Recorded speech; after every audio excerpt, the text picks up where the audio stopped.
ሽቱ 4 ሰዓት 3 ሰዓት ድረስ ሰው ጠብቆ ካርዱን ለሚፈልገው ፓርቲ ሰጥቷል። ውጤት ምርጫ ቦርዱ ይፋ እስከሚያደርግ ድረስ በጉጉት እየጠበቀ ይገኛል።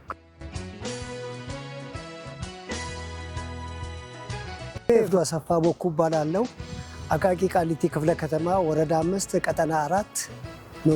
እንግዲህ ስልጣን የሚያዘው በዚህ ዘመን በካርድ ብቻ ነው። ሀገራችን ወደዛ እየገባች ስለሆነ በዛው መሰረት ካርድ የወሰድኩኝ እኔም እለቱ በደረሰ እለት ከምሽቱ በ9 ሰዓት ተሰልፌ ጠዋት 12 ሰዓት ከምናምን ላይ ምርጫዬን ካርዴን ለምፈልገው ፓርቲና ይጠቅመኛል ብዬ ላስን ነው። በመጀመሪያ ደረጃ ሰው ያለ ቅስቀሳ 9 ሰዓት ላይ ከሌሊቱ ወጥቶ ሰልፉ ራሱ ታሪክ ነበር የሚመስለውና ከዛ ተመልሼም ከምርጫ በኋላ በፌስቡክም በተለያየ ሚዲያም ስሰማ ሳዳምጥ ነበር የተከታተል ነበር የቆየሁት።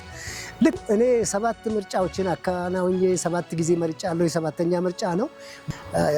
መንግስታትም ከአፍሪካ ህብረትም ከኬንያም ከስዊድንም እንዳልኳችሁ የመጡትም ታዛቢዎች የሰጡትን አስተያየት በየሚዲያ ላይ አይቻለሁና ይሄ ራሱ ሌላም አካባቢ ላይ ያለውን እኔ ያላየሁትንም በእነሱ በሰማሁትና ባዳመጥኩት መሰረት ፍትሐዊና ዲሞክራሲ መሆኑን እነሱም መስክረዋል። ይሄን ዓለም አቀፍ ምስክርነትና ዓለም አቀፍ እውቅና ያገኘ ስለሆነ ይህ የመጀመሪያ ነው ለሀገራችን።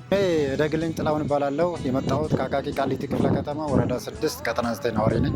ዘንድሮ እንግዲህ ፍጹም ዲሞክራሲያዊ ፍትሐዊና ሰላማዊ የሆነ ምርጫ ነው ብለን እናምናለን። እንደ ራሳችን እንደነበርኩበት ቀጠና ወይም ጣቢያ ላይ ምርጫ ልዩ የሚያደርገው ከ6ኛ ሀገራዊ ምርጫ ከነበረውና 7ኛ ሀገራዊ ምርጫ ልዩ የሚያደርገው ምንድነው? ከንጋቱ 12 ሰዓት እስከ ማታ እንግዲህ እዚህ ቦታ ላይ የነበረበት ሰዓት ከዚህ በፊት የሰዓት ገደብ ነበር። ዘንድሮ የተሰጠ ደስ የሚለው ነገር ግን መራጩ ምርጫ ድምፅ ማስተት ወጣው ተመልሶ እንዳይሄድ ምርጫ ቦርዱም የራሱን ጊዜ ኤክስቴንድ አድርጎ ሰልፍ የለው እስከሚያልቅ ድረስ ይሄ ነው ሳይል እስከሚያልቅ ድረስ ከ6ቱ በመስጠቱ ጥሩ ስሜት አነሳስቷል ማለት ነው። ህብረተሰቡ ይህን የፈለገውን ማምራት እንዲችል አድርገዋል ማለት ነው። ይህን ምረጡ የሚባል ነገር የለም። ህብረተሰቡ የራሱን የፈለገውን በሚዲያም ሆነ በተለያዩ ግንዛቤ በተሰጠው መሰረት ህብረተሰቡ ድምፅ ሰጥቷል። ራሱ የሚፈልገውን ሀገራዊ ምርጫ ወደ ዘመናዊነት ገብቷል ብዬ እንወስዳለን። ይህም ህብረተሰቡ ጊዜው ሳይጨርስ የትም ቦታ ላይ ሆኖ ራሱን የፈለገው ቦታ ላይ ካርድ መውሰድ እንዲችል አድርጓል። በየቦታ ስራ ይሄ አንድ ልዩነት ነው። ሁለተኛው ደግሞ የዘንድሮ ምርጫ ልዩ የሚያደርገው ምንድነው?